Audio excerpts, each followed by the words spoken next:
너무 반갑습니다. 안 반가우세요?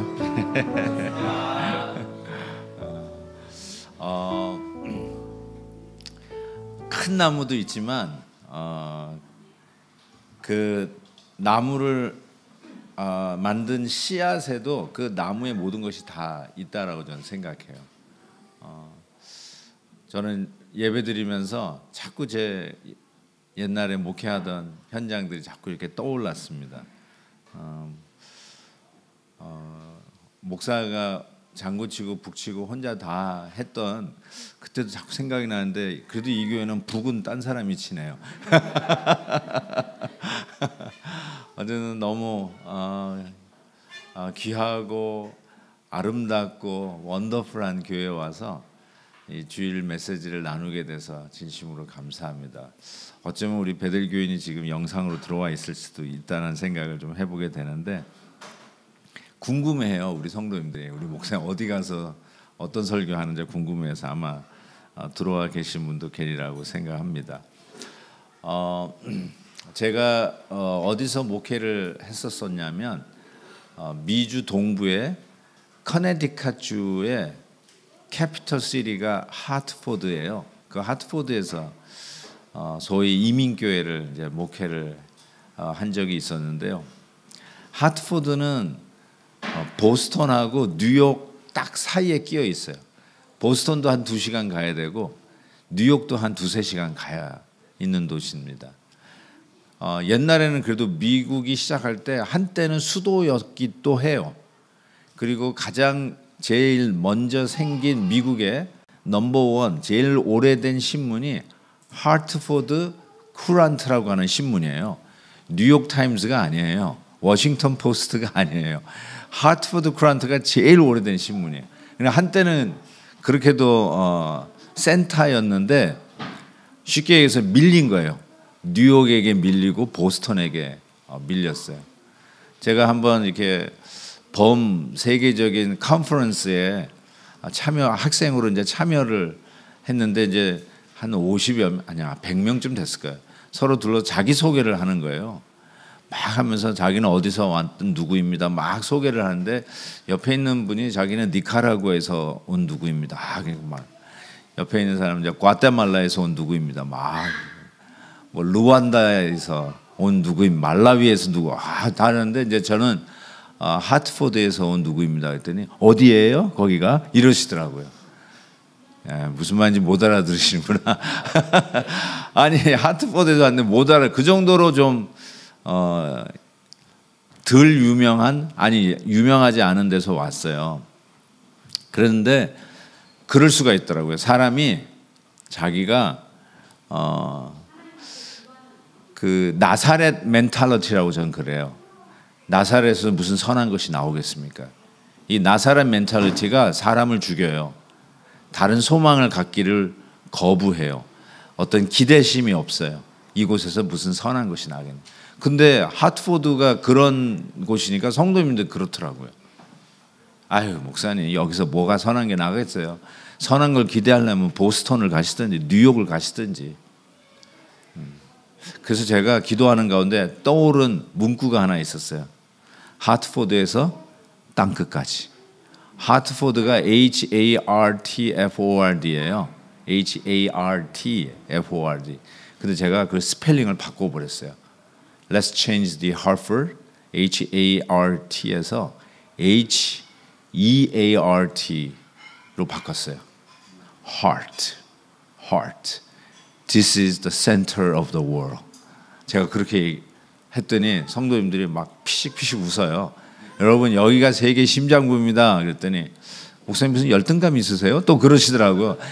그러던 말든 This is the center of the world. 그래서 하트포드에서 땅끝까지가 교회 표였던 적이 있었어요. 그리고 나서 계속해서 여러분 여기가 세계 심장부입니다. 하트포드에서 땅끝까지. 그래서 하트를 포워딩하는 우리 교회가 되십시다. 이렇게 외쳤는데 진짜로 그렇게 돼가더라고요. 제가 이 오클랜드 오버플로잉 처치, 야 어떻게 이름도 이렇게 잘 지었을까? 여러분 겉보기에는 작아 보여도 제가 얘기했잖아요. 이 안에 다 있어요. 이 안에 다 있어요. 그래서 이곳에서 땅끝까지 하나님의 말씀과 은혜로 오버플로잉 하는 교회가 될 줄 믿습니다. 그런 자부심을 가지고 오클랜드에서 땅끝까지 나가는 교회가 되기를 진심으로 축원합니다. 누구나 행복해지고 싶어요. We are entitled to be happy. 그래서 아예 헌법에서도 보장이 되어 있어요. 미국 Independence Declaration에도 세 가지의 기본권을 이야기하고 있어요. 우리는 생명, life와 자유, liberty에 대한 기본권이 갖고 있고, 그 다음에 세 번째가 이렇게 써놨어요. Pursuit of happiness. 행복 추구권이 있어요. Pursuit of happiness. Everybody, 누구나 할 것 없이 행복을 추구할 수 있는 권리가 있어요. 권리가 있어요. 의무가 아니에요. 권리가 있어요. 그런데 Are you happy? 이 질문을 던지는 거예요. 여러분 행복하시냐는 거죠. 김형석 교수님이라고 연세대 명예교수님, 지금 106세 되신 걸로 알고 있어요. 그분이 제 기억으로는 마지막 쓴 책이 행복이에요. 지금 더 쓴 책이 있으신지 모르겠어요. 그분이 쓴 책이 행복이라는 책이 있어요. 그분이 이런 이야기를 했어요. 두 종류의 사람은 행복하지 않다. 첫 번째, 정신적인 가치를 모르는 사람은 행복하지 않다. 그냥 한 말이니까 정신적 가치라고 했는데 저는 이분이 크리스찬이니까 영적 가치라는 말을 하고 싶은 것 같아요. 영적인 가치를 모르는 사람은 행복하지 않다. 우리 생각에는 뭘 얻고 물질적인 거를 소유하면 행복할 거라고 생각하지만 사람들은 훨씬 그 이상, 훨씬 더 큽니다. 파스칼이 말했다고 그러죠. 이 안에는 하나님만이 채울 수 있는 공간이 있대요. 여러분이 이 세상 전부를 쓸어 담아가지고 넣어도 이 가슴이 채워지지 않는데요. 하나님만이 채울 수 있는 공간이 있다는 거예요. 그러니까 영적인 가치를 알아야 fulfilling, 꽉 찬 행복감을 느낄 수 있는데 이 세상 것 가지면 다 행복할 것 같지만 우리는 이 세상보다 큰 존재라는 것이죠. 그런 의미에서 우리는 동의할 수밖에 없어요. 두 번째 행복할 수 없는 사람은 이기주의자래요. 이기주의자는 그 자체로서 그의 인격의 사이즈를 이야기한다고 이야기를 해요. 하나님이 주시고 싶어도, 복을 주시고 싶어도 인격의 사이즈가 너무 작으니까 담을 길이 없는 거예요. 자기가 생각하는 스코프가 자기 어떤 패밀리, 자기 그 테두리를 벗어나지를 못해. 기도의 사이즈가 여러분 인격의 사이즈예요.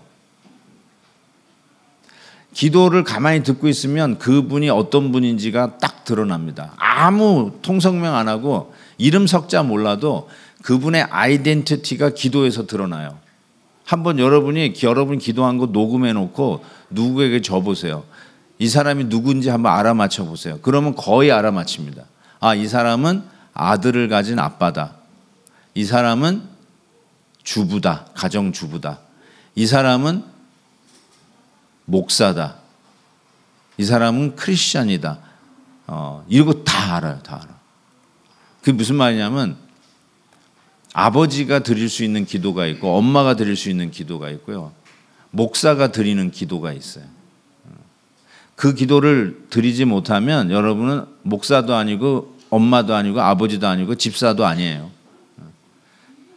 저는 분명히 목사님의 기도하고 집사님의 기도 내용이 확실히 달라요. 제가 우열을 얘기하는 게 아니에요. 사이즈를 얘기하는 거예요. 내용을, 컨텐츠를 얘기하는 거예요. 엄마의 기도가 있고 아빠의 기도가 있더라고요. 이기주의자들의 기도가 있어요. 이기주의자의 기도는 가만히 들어보세요. 자기뿐이 몰라요. 자기만을 위해서 기도해요. 이기주의자의 기도예요. 절대로 행복할 수 없어요. 우리들의 기도가 실은 선교를 위해서도 기도하고 우리 커뮤니티를 위해서도 기도하고 내가 우리 가족을 위해서도 기도하지만 우리 집사님 가정, 우리 형제님, 자매님 가정의 어려움을 놓고도 우리가 기도를 하고 그러면서 실은 내 울타리를 넘기 시작해요. 내 바운더리를 넘어가게 돼요. 옛날에는 이 바운더리 안에서 벗어난다는 거 꿈에도 생각 못했어요. 뭘 내가 남의 일까지 참관하냐 이런 식으로 변명하면서 내 일 챙기게, 내 밥그릇 챙기게 바꿨던 사람이 somehow 인격이 셀피시해서 이타주의가 되면서 기도의 범위도 넓어져요. 여러분, 기도의 범위를 확장할 수 있기를 바랍니다. 아유, 제가 무슨 하나님이 이런 기도 들어주실까? 아유, 지금 무슨 말 하는 거예요? 전능하신 하나님은 들으시고 역사하신 하나님 앞에 우리 기도의 이 폭을 스트레치 할 수 있기를 바랍니다. 자, 그러는 의미에서 저는 오늘 등장하는 인물, 실은 이번 집회 때 이 야곱을 계속해서 우리가 묵상을 했는데 야곱은 결코 행복한 사람이 아니었어요. 제 생각엔 그래요. 왜냐하면 어렸을 때부터 형의 발목을 붙잡고 나왔죠. 그리고 큰 자가 작은 자를 섬기라는 하나님의 뜻과 계획을 믿지 아니하고 자기가 그거를 쟁취하려고 자기가 계획하고 자기가 술수를 써가지고 결국은 아버지의 어두운 눈을 속이고 장자권을 취했어요. 형의 원한을 샀어요. 거름만 나 살려라 해서 외삼촌에게 달아났죠. 그러나 외삼촌에게 정말 뛰는 놈이 나는 놈이 있다고 외삼촌에게 당했어요. 속았는데 어느 정도 속았냐면 자기가 사랑하는 아내와 결혼하기 위해서 7년을 수일같이 노예와 같이 섬긴 것, 날 가는 것도 잊고 섬겼는데 아침에 보니 레아더라. 오셨던 분은 기억하실 거예요. 아침에 보니 레아더라. 내가 사랑하는 연인이라고 생각하고 품었는데 속았어요. 딴 여자를 품었어요. 이게 정말 어떻게 보면 굉장히 코미디라고 할 수 있는데 그와 같은 인생을 살았던 야곱, 자기가 원하면은 취하지 못했던 것이 없었던 게 야곱이었어요. 자기가 원하는 거 다 가졌어요. 쉽게 얘기해서 자기의 인생을 이렇게 차트로 그리고 그 차트대로 살아갔던 자가 야곱이었어요. 그런데 이 야곱이 드디어 자기 마음대로 안 되는 걸 깨닫기 시작합니다. 자기 인생이 자기 계획대로 되지를 않아요. 저는 이민교회 목사로서 많은 성도님들을 대하면서 이런 고백을 들어봤어요. 목사님, 제가 이민을 안 왔으면 예수 안 믿었을 거예요. 그러더라고요. 여기 이 가운데도 계세요 혹시? 제가 여기 안 왔으면 아마 교회는 안 다녔을 것 같아요. 한국에 있었으면은 뭐 나 혼자 잘났는 줄 알고 내 네트워크에 얼면 날 끌어주고 밀어주고 내가 형님도 있고 동생도 있고 아유, 제가 아쉬운 게 없어서 이민 안 왔으면 어쩌면 교회 안 다녔어. 그럴 분들이 많을 거예요. 아마 반 이상 될 것 같아요. 야곱이요, 드디어 자기 인생이 자기 마음대로 안 된다는 것을 뒤늦게 깨닫게 되는데 막다른 골목에서 깨닫는 거예요. 드디어 이제는 자기 재산, 자기 가족 다 챙기고 가야 하는데 20년 동안 못 봤던 원한의 형을 만나야 된다는 거예요. 고향으로 돌아가야 되는데 형을 만나야 돼. 그런데 듣자 하니까 형이 400명 자기가 스스로 트레인 시킨 군대를 데리고 마중 나온대. 말이 마중이지 이거는 마중이 아니야. 이건 영접하러 나오는 게 아니라 군대를 데리고 나오잖아요. 자기 사병. 이 당시 무슨 경찰이 있어요. 무슨 자기를 지켜줄 수 있는 공권력을 갖고 있는 게 뭐가 있어요. 힘 있는 사람이, 돈 있는 사람이 자기 사병을 키워서 자기 재산 지키는 거예요. 자기 가족 지키는 거예요. 힘 있으면 남의 거 그냥 취하는 시대 아니었어요. 지금부터 4,000년 전. 그런 의미에서 400명 사군을 데리고 마중 나온다는 형, 지난 20년 동안 얼마나 칼을 갈았을까. 안 봐도 비디오죠. 그래서 어떻게 할까 하다가 전부 다 모든 가족들을 1대, 2대, 3대로 나눠가지고 먼저 보내요. 다 이렇게 다 보내요. 결국은 이 막다른 골목에 처하게 되는 이 야곱을 이렇게 보게 되면서 우리의 인생도 하나님께서 내가 내 인생의 주인인 줄 알고 살다가 내 마음대로 안 되는구나.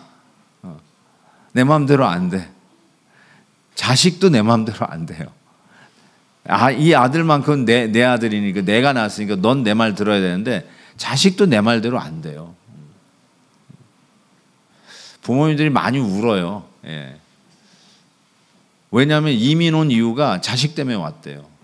여기는 어떤지 모르겠지만 저희 부모님도 우리 자식들 자녀 교육 때문에 이민을 갔어요. 거기에 저도 따라서 이민 온 케이스인데, 근데 이민 생활 얼마나 바빠요. 살다 보니까 자식 돌볼 시간이 어디 있어요. 그냥 투잡 뜨리잡 막 뛰어가면서 먹고 살게 바쁘잖아요. 진짜 개척이잖아요. 말도 안 돼. 영어도 배워가면서 해야 되고, 도와주는 사람 없으면 어떻게 보면 아무 일도 못하는 그런 형평 속에서 이것저것 하다가 이제는 집도 사고 차도 사고 이제 살만하고 뒤돌아보니까 애들이 없어. 애들이 없어요. 애들 때문에 왔다고 얘기는 하는데 애들이 없어졌어요. 자기 품 안에 있는 자식이 아니고 자기가 기대했던 애들이 아니에요.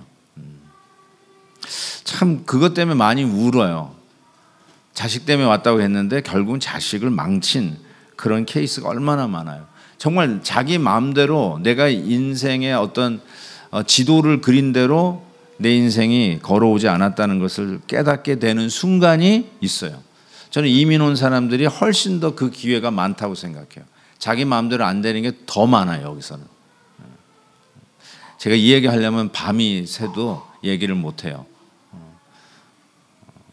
저같이 낀 세대라고 그러잖아요. 저야 뭐 자라서 미국을 간 케이스인데, 그러니까 부모님도 영어를 못하지만 나도 못하잖아요. 근데 어떻게 부모님이 일 생기면 아들에게 부탁을 해야 되잖아요. 그래서 아니 나도 영어를 지금 배우고 있는데 피차 못하는데 좀 딴 사람에게 부탁을 하시지 왜 꼭 난 어떻게 자식에게 부탁해야지. 참 이 얘기 하려면 너무 많아요. 어쨌든 먹고 살게 바쁜데, 우리 부모님은요 음악인이세요. 저희 아버님은 성악가예요. 음악 선생 하셨어요. 저희 어머님 피아노를 하셨어요. 평생 성가대 지휘하시고 반주하셨던 분이세요. 그래서 늘 우리 가정은 음악 속에서 살았어요. 저는 진짜 입으로 모든 바엘, 체르니, 체논 다 뗐다고 해요. 입으로 다 떼요, 제가.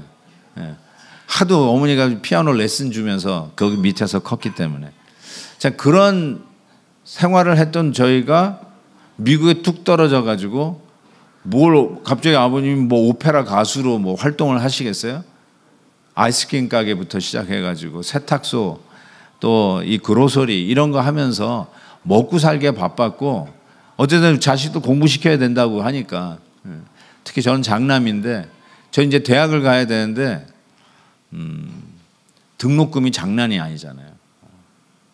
그 등록금 내야 가면서 1불, 2불, 25전짜리 이렇게 팔아가면서 그렇게 해서 번 돈으로 겨우겨우 살았던 것이죠. 참 그런 거 생각해 보면은 이민자들의 생활이 한마디로 얘기하면은 내 맘대로 안 되는 삶, 이거예요. 자기가 그리는 그림대로 그려지지 않는 삶, 그게 이민자의 삶이다. 고향 떠난 사람의 모습이다. 이렇게 얘기해도 과언은 아닐 것 같아요. 그런데 야곱이 정확하게 자기 마음대로, 그럼에도 불구하고 스마트 가이였어요. Very very smart. 그러면서 다 자기가 앞가름 한다고 했는데 형 문제는 해결할 길이 없어요. 결국은 자기 장인어른, 외삼촌에게 당하고 나서 헤어지게 되는데 형을 맞닥뜨려야 됐던 것이죠. 자, 여기서 이제 하나님께 어떻게 다루는지 세 가지의 원칙을 제가 여러분과 나누려고 그래요. 첫 번째는 홀로의 원칙이고, 두 번째는 씨름의 원칙이고, 세 번째는 허벅지 관절, 이전에는 환도뼈라고 불렀는데 환도뼈 원칙이에요. 자, 먼저 홀로의 원칙을 얘기를 하겠어요.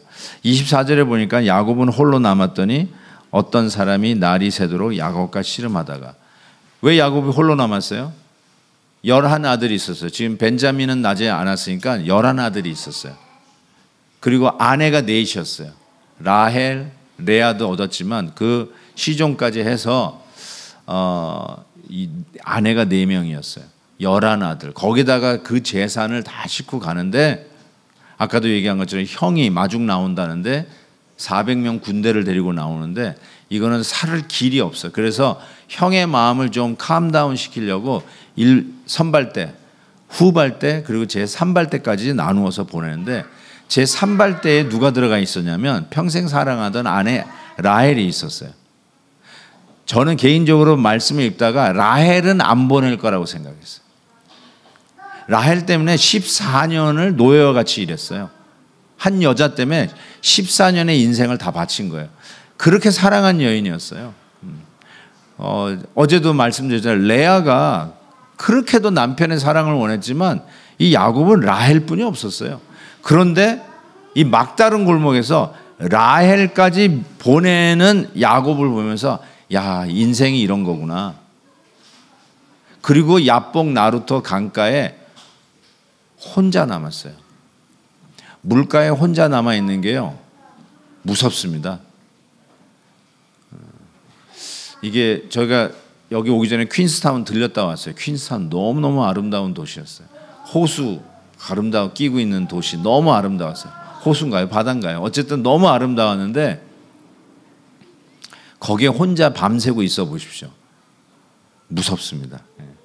한 번은 어느 바닷가에 있는 보스턴에 있는 교회였어요. 보스턴에 있는 교회에서 제가 집회를 했는데 목사님 오셨다고 바닷가에 제일 좋은 호텔에다가 잡아준다고 바닷가에다가 했는데 집회를 하고 들어갔으니까 깜깜한 밤중에 들어갔어요.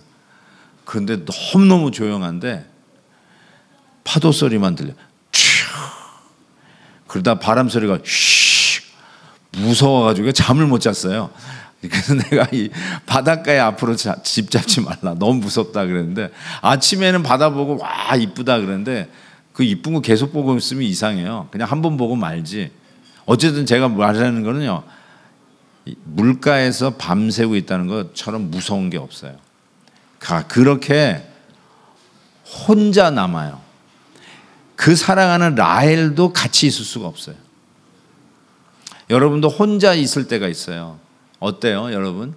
항상 누구랑 같이 계셨나요? 혼자 있을 수밖에 없는 상황을 하나님이 허락할 때가 있어요. 저를 참 격려하고 좋아하는 집사님이 계셨어요. 그 집사님은 새벽 기도마다 제 뒤에서 기도하겠다고, 목사님 제가 뒤에서 기도한다고 너무 부담스러워하지 말래요. 그래서 왜 제 뒤에서 기도하시려고 그래요? 근데 제가 목사님 이렇게 막 서포트하면서 기도한다 그래서 오케이, thank you very much. 그런데 문제는 뭐냐면 이 집사님이 또박또박 들리는 소리로 기도를 하는 거예요. 여러분 이게 얼마나 이게 바더되는지 아세요?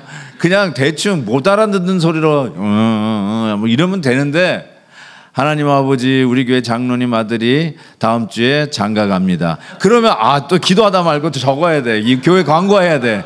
이런 거 말이죠. 어느 또 권사님이 어제 입원을 하셨는데 하나님 고쳐줘. 그 권사님 또 입원했구나. 정말 이게 또박또박 알아듣는 말 하는 게 너무 힘들더라고요.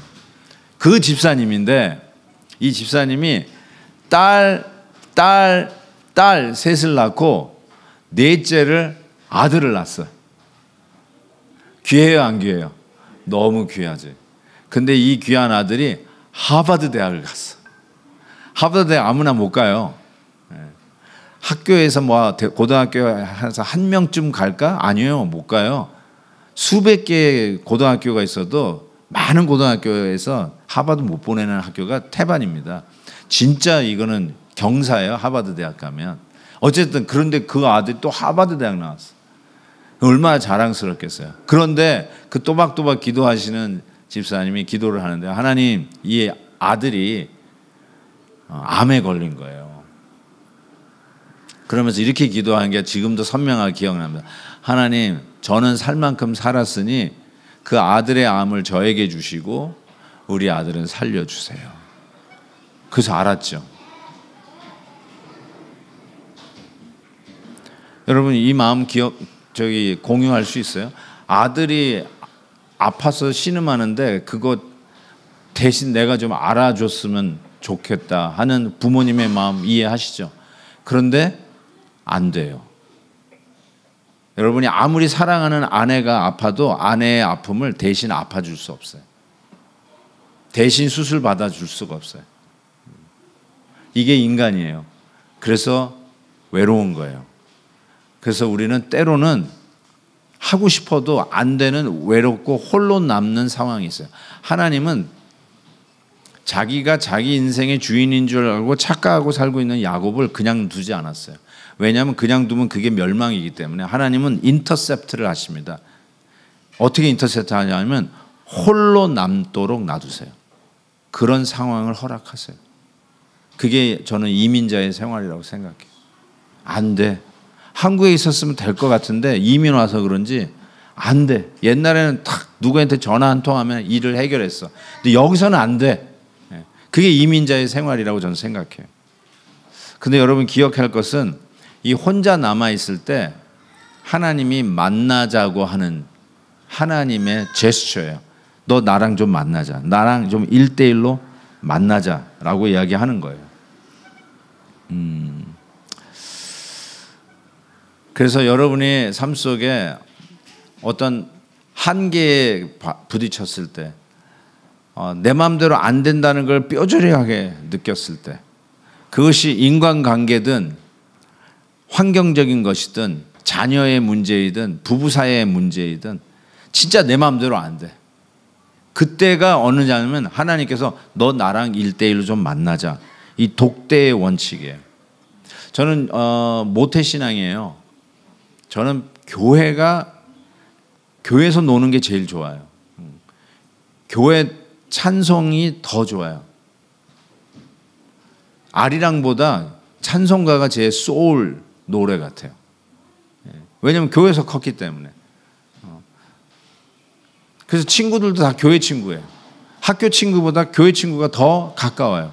저 같은 사람은 자란 배경이 그렇기 때문에 저는 예배도 항상 같이 이렇게 드리고 찬송도 같이 찬송하고 기도도 같이 기도하고. 그래서 저 같은 사람의 문제가 뭐냐면 한 번도 홀로 하나님을 독대해 본 적이 없어. 그런 확률이 커. 저 같은 사람은. 여러분은 어떤지 모르겠는데 나는 하나님하고 1대1로 기도도 안 해봤는데 늘 뭐 이렇게 단체로 도매금에 누가 앞에서 기도할 때 눈 감고 같이 기도하니까 난 기도하는 사람인 줄 착각하고 살아는 거예요. 하나님 앞에 나의 이 깊은 영혼 깊은 곳에서부터 드리는 찬양을 드려본 적이 없어. 근데 교회에 오면은 같이 찬양하니까 싱얼롱 하니까 따라하면서 아 나는 찬송하는 사람이라고 착각하고 산다는 말이죠. 이게 도매금 신앙이거든요. 그래서 자기가 그냥 예수 믿는 사람인 줄 알고 착각하고 있는데 한 번도 하나님을 1대1로 만나본 적이 없어요. 여러분 천국은 도매금에 가는 데가 아니에요. 우리 아내가 천국 간다고 아내 치맛자락 붙들고 천국 가는 게 아니라고요. 우리 아들이 열심히 교회 다니니까 그냥 그 아들 덕에 나도 그냥 아들 붙잡고 있으면 천국 갈까? 천만에 만만의 콩떡이에요. 안 돼요.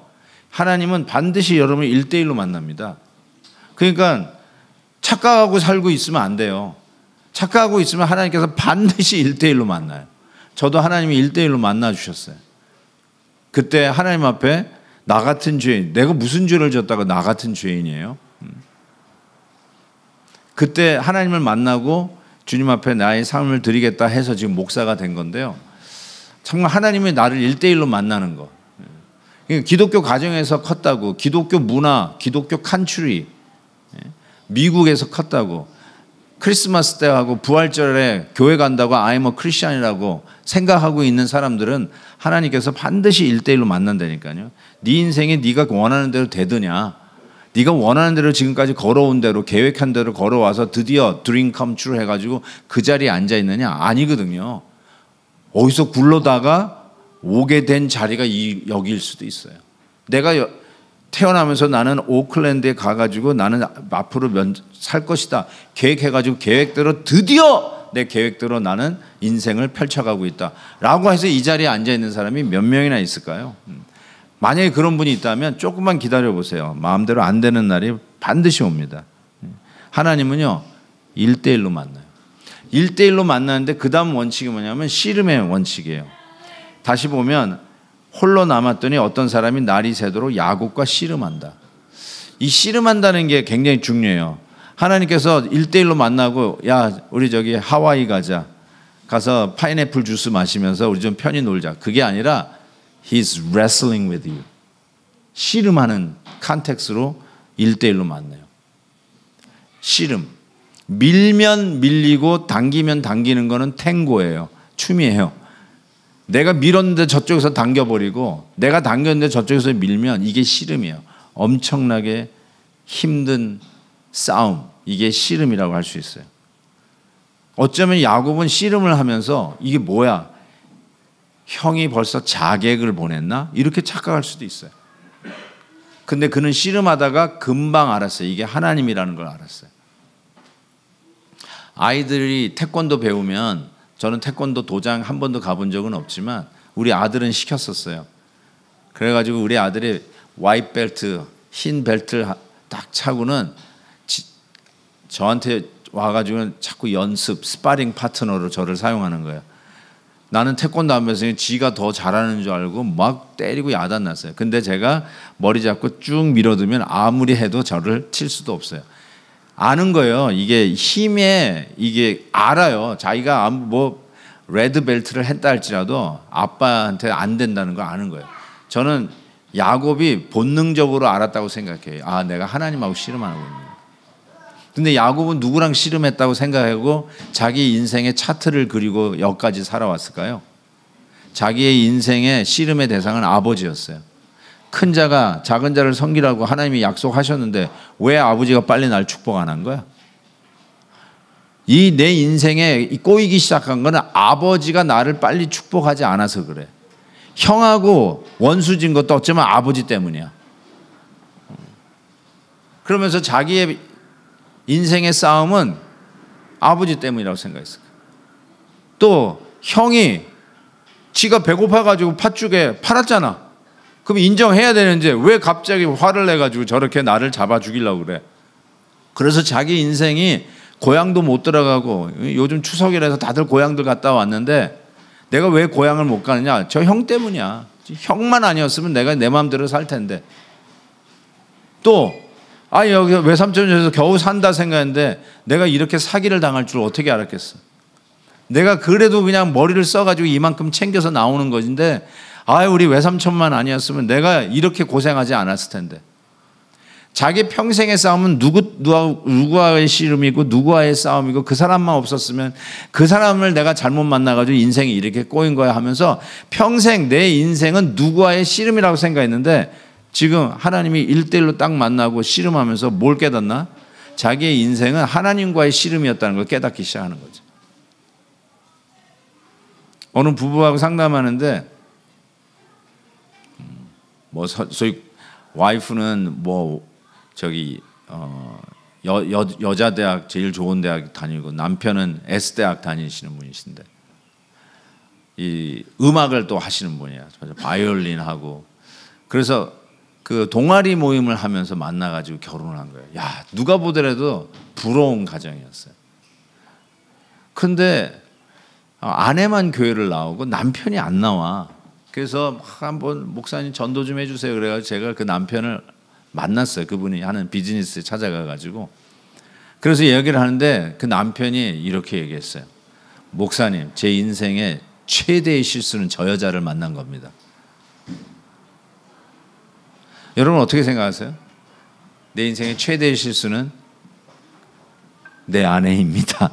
내 남편입니다. 저 인간을 만나가지고 내 인생이 이렇게 됐습니다. 혹시 그럴 분 아니겠어요?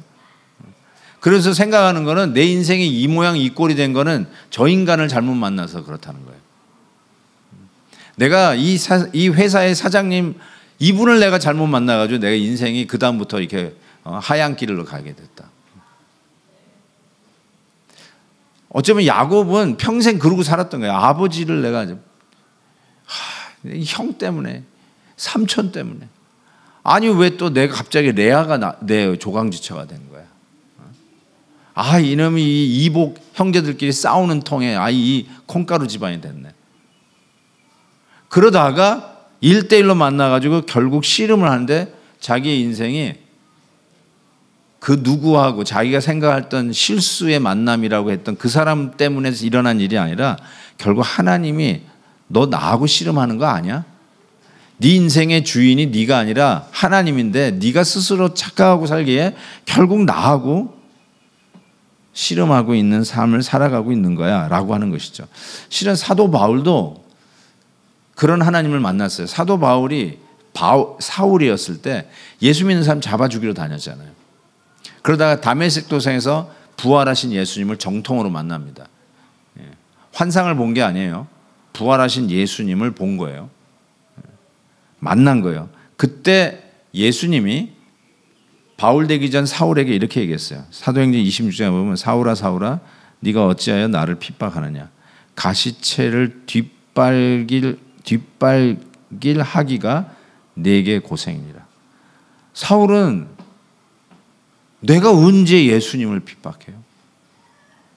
나는 저 크리스천들을 핍박했지 저 사람들을 잡아 가두었지 내가 언제 예수님. 근데 예수님은 네가 나를 핍박했다. 그러면서 뭐라고 하냐면 네가 싫어하고 저 미움의 대상들을 잡아치우면은 이 세상의 죄악을 근절하고 이제는 우리가 원하는 세상이 올 거라고 착각하고 살았는데 실은 네가 가시채를 뒷발질하는 고생을 하고 있었다.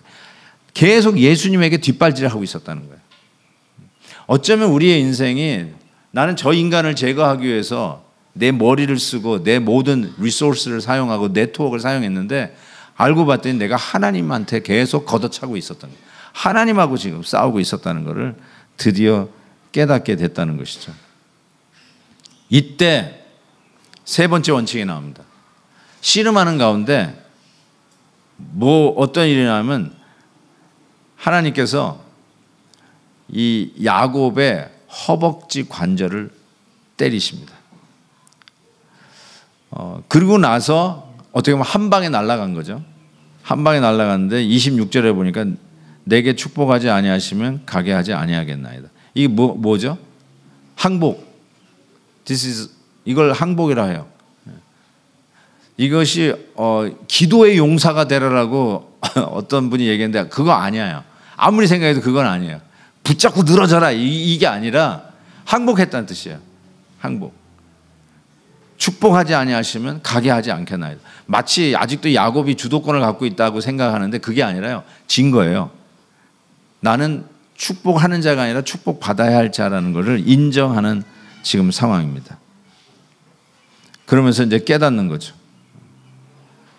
이 허벅지 관절이 어딘지는 잘 모르겠어요. 근데 이 허벅지 관절은 한 대 얻어맞고는 야곱이 평생 절었다고 성경이 적고 있어요. 한 방 얻어맞고는 남은 평생 장애인으로 살았다는 뜻이에요. 대단한 거죠. 자, 이러한 상황 속에서 항복을 하고 축복해 주시지 않으면 I will never let you go. 그러니까 당신이 내 인생의 주인입니다. 당신이 축복하지 않으면 난 축복받을 수 없는 죄인인 것을 철저하게 깨닫고 항복하는 순간이었죠.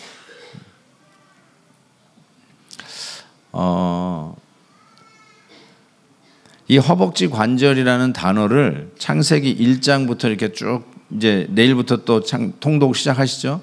창세기 1장부터 쭉 읽어가시다 보면 허벅지 관절이라는 단어가 처음으로 등장하는 본문이 나와 있습니다.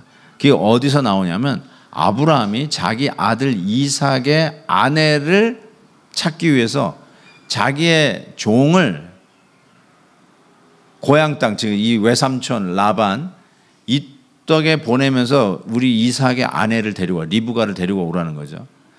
그런데 딴 데 가서 데려오지 말고 반드시 우리 믿는 백성에게서 데려오라고 하면서 보낼 때 허벅지 관절에 손을 넣고 맹세하고 보내요. 그때 처음으로 등장해요. 허벅지 관절이라는 말이 그때 등장하는 거.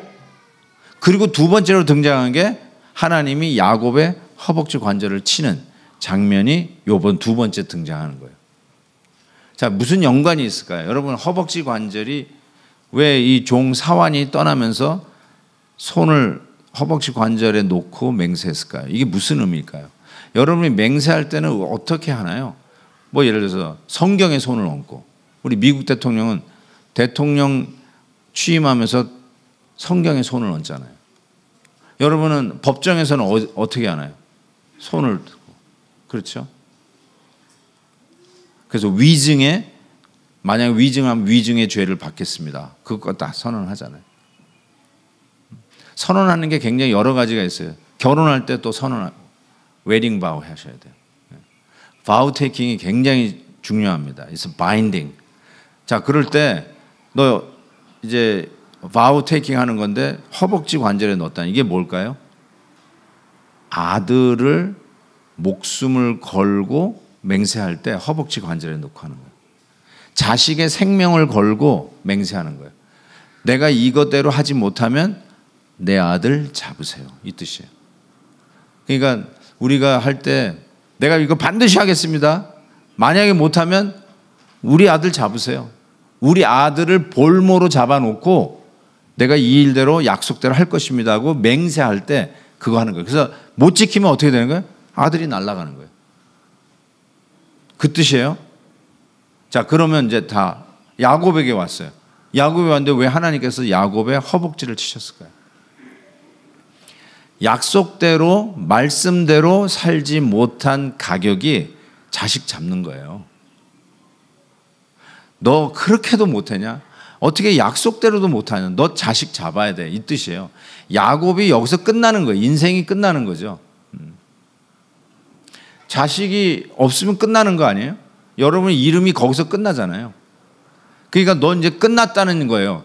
허벅지를 때린다는 말은 네가 네 인생대로 네가 제일 똑똑하고 잘난 줄 알았지, 세상 무서운 줄 모르고 네가 제일 똑똑한 사람인 줄 알았지. 근데 그거를 하나님께서 허벅지 관절을 치신 거죠. 하나님께서 우리를 죄의 가격대로 치루신다면 여기 계신 분은 여기에 절대로 있을 수 없어요. 저는 그걸 분명히 알 수 있어요. 저도 여기 있을 수가 없어요. 하나님께서 여러분이 짓는 죄대로 너 이놈 봐라 하고 뭐 은큼한 생각했다. 빵. 너 또 왜 이런 못된 짓을 해? 왜 이렇게 부모에게 불효해? 빵. 한 대씩 치시는 거예요. 한번 생각을 해보세요. 또 부부싸움 했네. 땅. 애들을 위해서 축복 기도도 안 하고 애들에게 욕이나 했네. 빵. 뭘 얘기해야 될까요 또? 이 직장에서 이거 직장 윤리도 제대로 못 지켰네. 그대로 또 때리셔. 그러면 여기에 오신 분들이 아마 전부 다 이 클러치에다가 휠체어에다가 이게 붕대 감고 막 그냥 어쩔 수 없이 들어올 것 같은데요. 제 말이 맞아요, 틀려요? 아마 그럴걸요. 그리고 살아남지를 못하죠. 죄의 싹은 사망이에요. 자, 그런데 여기에 굉장히 중요한 부분이 하나 있어요. 32장 25절에 보면 야곱을 이기지 못함을 보고, 이것도 미스리딩 할 수 있는데 일단 넘어갑니다. 그가, 하나님이에요. 이게 천사죠. 그가 야곱의 허벅지 관절을 치매, 야곱의 허벅지 관절이 그 사람과 씨름할 때 어긋났더라. 그리고 평생 절었어요. 여기서 허벅지 관절을 어떻게 했다고요? 치매인데 제가 일부러 영어를 적어놨어요. He touched. 친다는 말을, 여러분 터치가 이제 한국말로도 터치인가? 예? 친다 그러면 저라면 영어로 이렇게 하겠어요. 뭐 smash 혹은 strike, hit, 적어도 야구방망이로 hit, smash, strike them down 이런 말을 써야 되는데 터치는 이거예요. 터치, soft touch. 하나님께서 소프트 터치만 했는데 하나님께서 있는 힘대로 다친 게 아니란 말이에요. 살짝 건드렸는데 평생 절었어요. 그게 하나님의 위력이에요. 그러니까 하나님이 있는 대로 쳤으면 어떻게 됐어요? 야곱 아웃이에요. 죽었어요. 그런데 하나님이 터치한 거예요. 저는 그런 의미에서 하나님이 야곱의 허벅지 관절을 때린 거는 죽이려고 때린 게 아니에요. 너 죄값 좀 치러 해가지고 안 갚으려고 복수하신 게 아니라 살리려고 만지신 거예요. 살리려고 만지신 거예요. 왜 하나님께서 소프트 터치를 하셨을까요? 야곱의 죄, 우리의 죄를 공의로 심판하실, 있는 힘을 다해서 조금도 마이너스 없이 있는 대로 심판의 하나님의 몽둥이로 때리실 당신의 아들을 준비하고 계셨기 때문에 그래요. 우리가 맞아야 할 몽둥이를 대신 맞을 당신의 아들을 준비하고 계셨기에 야곱은 소프트 터치예요. 살리기 위한 터치였어요. 이거를 야곱이 알게 돼요. 하나님께서 자기를 있는 힘을 다해서 때린 게 아니라 살리려고 때린 것을 알게 돼요. 그래서 야곱은요, 오늘 여러분의 그 요절 말씀으로도 적어 놓으셨는데 31절 보니까 그가 분이엘을 지날 때 해가 돋았고 그의 허벅다리로 말미암아 절었더라, 이렇게 돼 있어요. 즉 그가 위골된 그 허벅지를 가지고, 그 다음에 이스라엘 백성들은 그 이후로는 그 다리 허벅지 관절, 그 허벅지 고기를 먹지 않는다고 했잖아요. 그만큼 이게 굉장히 큰 데미지를 입힌 게 사실이에요. 충격도 대단한 충격이에요. 왜냐하면 걷지를 못했으니까. 그런데 somehow 이런 일들이 일어났는데 분이엘을 지나고 하나님의 얼굴을 보았기에 분이엘이라고 썼어요. 분이엘. 엘은 하나님이잖아요. 분이는 얼굴이에요. 하나님의 얼굴을 보았다고 그 지명을, 야복 나루터를 분이엘이라고 명명을 합니다. 하나님의 얼굴을 보았지만 자기의 생명이 구제, 살았다는 것이죠. 그래서 거기서 하나님과 씨름하고 하나님 앞에 얻어맞았다는 걸 너무나 잘 알았는데 허벅지 해가 돋았다고 그랬어요. 그러니까 밤새 씨름하고 이제 새벽 동터 오르는데, 이게 그림을 그리면 저 앞에 이제 동터 오르고 그 해를 바라다 보면서 야곱이 걸어가는데 절었더라, 이렇게 됐어요. 절뚝, 절뚝, 절뚝. 그런데 그 저는 모습이 비통하고 아프고 막 신경질 부리고 그런 게 아니라 행복하게 보이는 게 웬일일까요? 하나님 앞에 항복을 했는데 정작 얻어맞고 절고 있는 야곱은 그 동터오르는 태양 앞에서 웃으면서 어쩌면 찬양 부르면서 걸어가고 있다고 느껴지는 게 웬일인지 모르겠어요.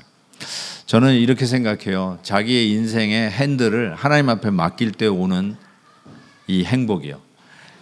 하나님 앞에 맡기는 게 항복이잖아요. 하나님 앞에 항복했더니 하나님께서 뭐라고 그러는지 아세요? 네가 이겼다 그랬어요.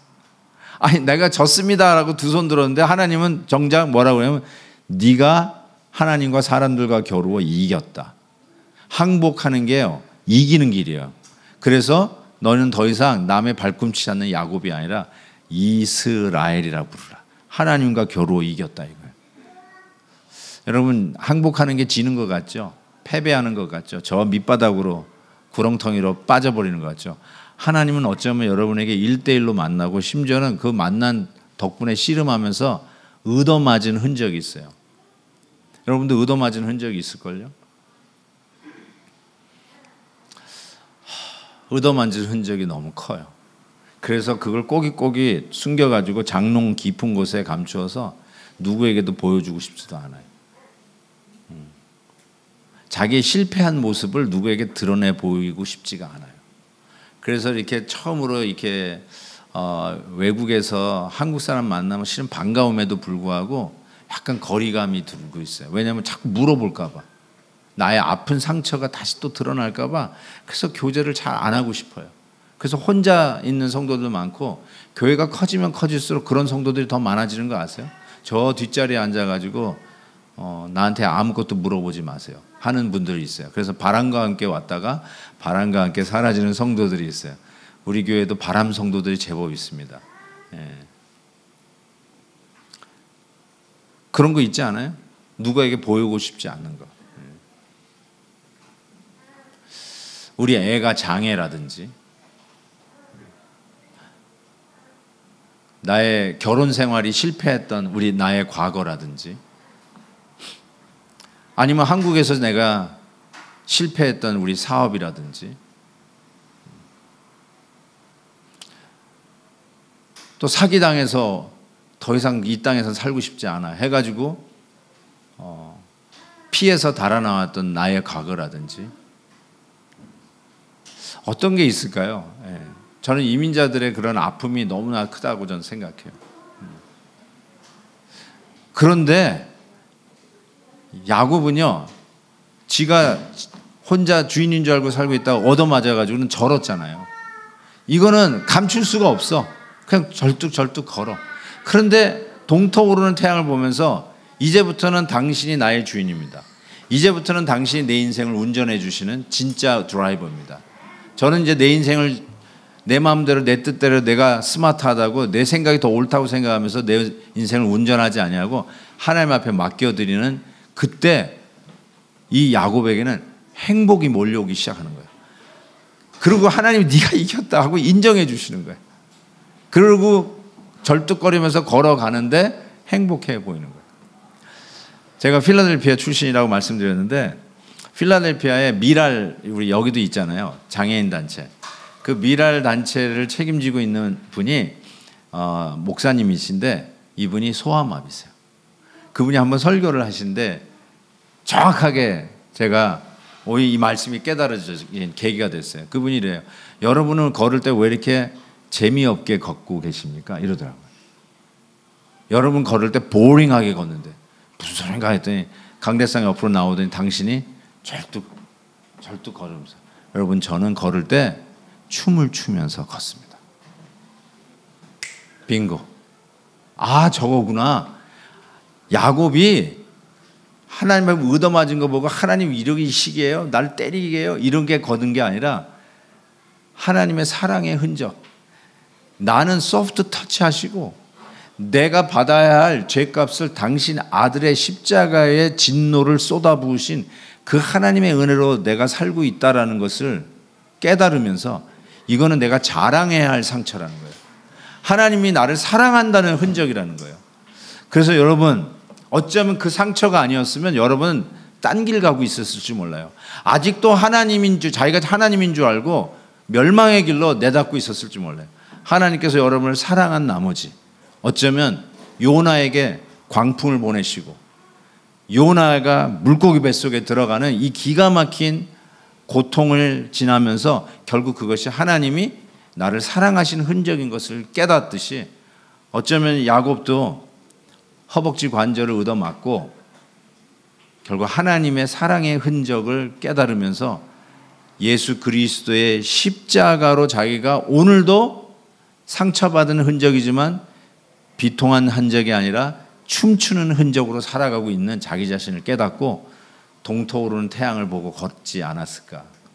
여러분에도 이와 같은 기대가 있기를 바랍니다. 홀로의 원칙, 씨름의 원칙, 그리고 십자가의 원칙. 하나님이 나의 대신 모든 진노를 당신 아들에게 쏟으시고 우리에게는 사랑의 흔적을 남기면서 오늘도 믿음으로 살게 하시는 이 놀라운 은혜를 매일매일 감사하며 사는 우리 오버플로잉 교회 성도님 되시기를 주의 이름으로 축복합니다. 아멘.